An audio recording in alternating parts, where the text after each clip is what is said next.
مساء الخير عليكم ورجعت لكم بفيديو جديد وحوار جديد من النرويج إلى مصر. النهاردة راجعة أتكلم شوية عن الكورة.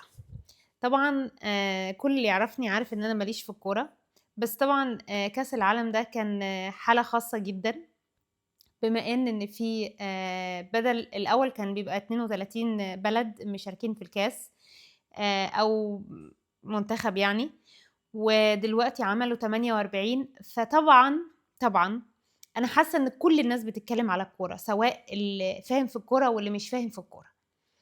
وطبعا بما ان انا مش بفهم في الكوره قد كده، بس اتعلمت حاجات كتير قوي في كاس العالم ده بصراحه ومبسوطه.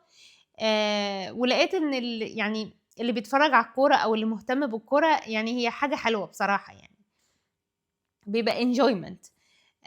بس طبعًا أنا طالعة عشان أول حاجة أتكلّم عن المنتخب المصري، وأقول إن هُم طبعًا ما كسبوش كاس العالم، بس هُم كسبوا قلوب الناس في جميع أنحاء العالم. لإنّهم أول حاجة لعبوا حلو جدًا، جدًا، جدًا، لعبوا ماتش ما لوش حل، وعملوا كل اللي يقدروا عليه، وبذلوا جهد كبير جدًا، جدًا، جدًا في الماتش الأخير. أنا اتفرّجت عليه طبعًا، ومتابعة كل الماتشات بتاعة مصر، والماتش اللي قبل كده اللي هو كان قبل الأخير. وإن هُم لعبوا حلو جدًا، جدًا. وطبعًا للمدرب بتاعهم، طبعًا ما أعرفش هُم ليه بيقولوا عليه العميد، بس هو للعميد، إن هو يعني عمل شغل رائع، رائع well done. وطبعًا طبعًا كل الناس عارفة إيه اللي حصل في كاس العالم. في حاجات كتير خربانة في كاس العالم، كل الناس بتتكلم عليها، وطبعًا كلنا عارفين ليه، علشان رئيس أمريكا المتخلف. طبعًا هو أنا لازم أقول عليه كده لأن هو فعلًا كده، يعني هو الIQ بتاعه ما أعرفش بصراحة هو إيه أقل يعني ممكن تاخد أقل حاجة في الIQ، هو عنده أقل حاجة، أقل level. لأن هو يعني أنا ما أعرفش بصراحة، باحس إن أنا لمّا باتكلّم عليه باضيّع وقتي، أو وقتي أثمن من إن أنا أتكلّم على واحد زي ده. بس طبعًا كلّكم عارفين اللي حصل في كأس العالم. المشكلة اللي حصلت إن لمّا الحكم رفع الكارت الأحمر للعيب الأمريكي، وطبعًا أنتم عارفين لمّا الكارت الأحمر بيترفع لازم اللعيب يقف ماتش ما يلعبوش، يعني تاني يوم يقف ما يلعبش الماتش. بس طبعًا رئيس البلد حَكَم إن هو يلعب، لإنه مش فاهم حاجة في أي حاجة. ما عندوش حاجة اسمها قوانين، وما عندوش حاجة اسمها احترام القوانين. هو عنده قوانينه هو بس، يعني قوانينه بس هي اللي ماشية على كل حتّة، كل حاجة. وأنا بصراحة مش عارفة ليه هو العالم مش قادر، كل العالم، كل جميع أنحاء العالم أو البلاد اللي موجودة على الخريطة كلّها، ليه هُم مش قادرين يعملوا حاجة؟ يعني أنا مش فاهماها بصراحة. حتى لو هي بلد عندها power وعندها كل حاجة في العالم، بس برضه المفروض إن يبقى في وقفة على المهزلة اللي بتحصل دي. لإن الكورة من الحاجات اللي بتخلّي الناس متحدة، يعني حاجة من الحاجات في العالم اللي بتخلّي الناس كلّها متحدة. يعني لمّا تيجي تتكلم على الكورة حتى في أي حتة، في جميع أنحاء العالم أو في أي بلد بتروحها، لو أنت عايز تتعرّف على ناس جديدة بتبدأ تتكلم على الكورة، لإن لازم هتلاقي إن في 1 أو 2 أو 3 مهتمين بالكورة، فهي بتعمل اتحاد في العالم.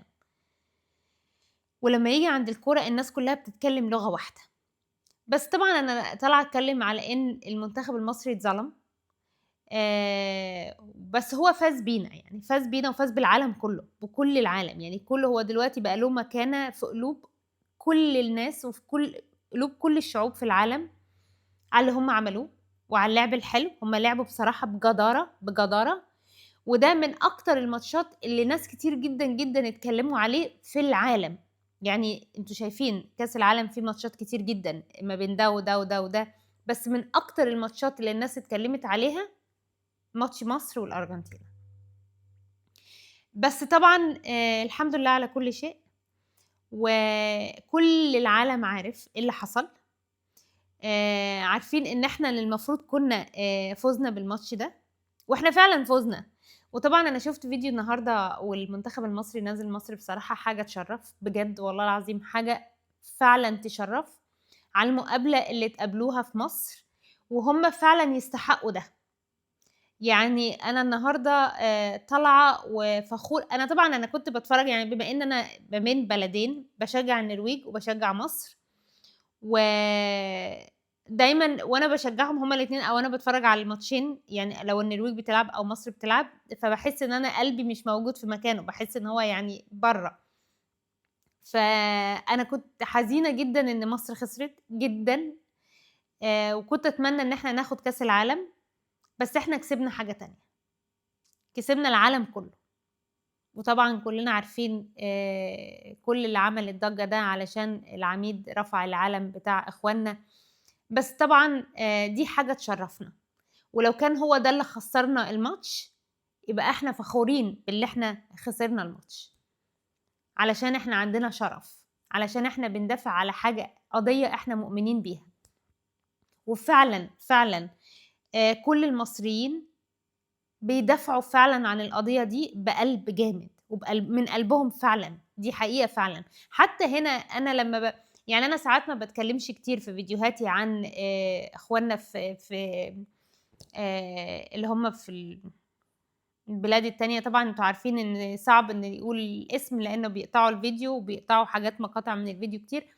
بس طبعا انا هنا صوتي، يعني بحس ان انا صوتي هنا في البلد مش على الفيديوهات. انا عامله شنطه بالعلم بتاع اخواننا اللي هم عاملاه، بمشي بيه وفخوره جدا بيه.